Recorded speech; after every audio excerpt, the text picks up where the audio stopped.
Hey everybody, welcome to the Mando Minute. It is our 1 minute reaction to the newest episode of The Mandalorian. And this time I have the honor of talking about Chapter 18, The Mines of Mandalore.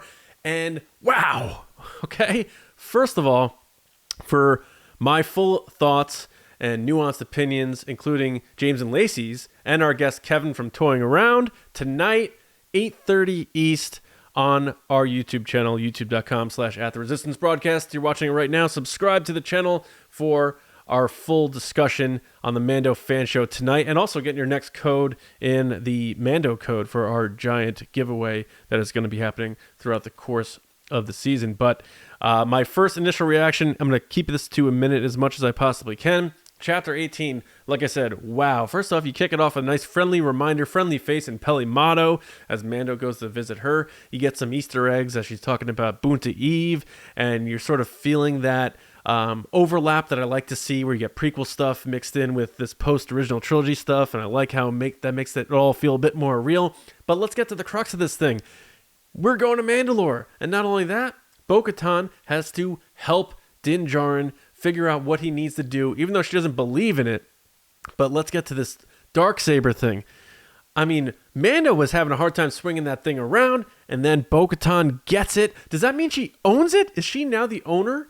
If someone takes something from if someone takes the Darksaber from somebody who owns it and drops it, just like that sort of alien robot creature did for Mando, and Bo-Katan picks it up, is she now the owner of it? Or does she still need to beat Din Djarin? Not sure, but she killed it with that thing. And then, of course, the Mythosaur. So we got a lot of Mandalorian lore in this one action-packed episode. Grogu was also great. He's doing damage himself with the Force. I love it. I thought the special effects were fantastic in this episode.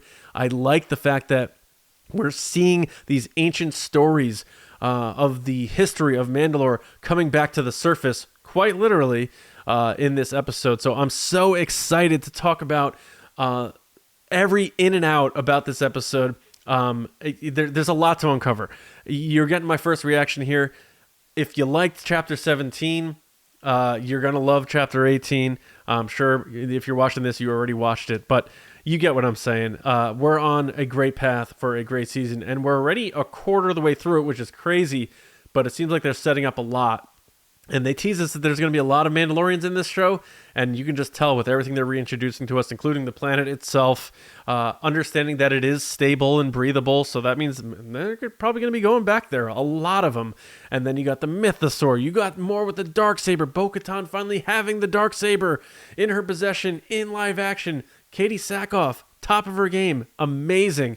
Overall, just a fantastic episode. It had all the bits and parts that you wanted. It had the humor, it had the action, it had the great special effects, it had the lore, it had deep elements to it, and I can't be happier enough about it. So I look forward to talking about it in depth with James and Lacey and our guest Kevin from Toying Around on the Mando Fan Show tonight at 8:30 East. And if you show up late or you can't make it, don't worry, it'll be on the channel and of course on all of your podcast feeds tomorrow morning. But I hope you enjoyed my initial reaction to it.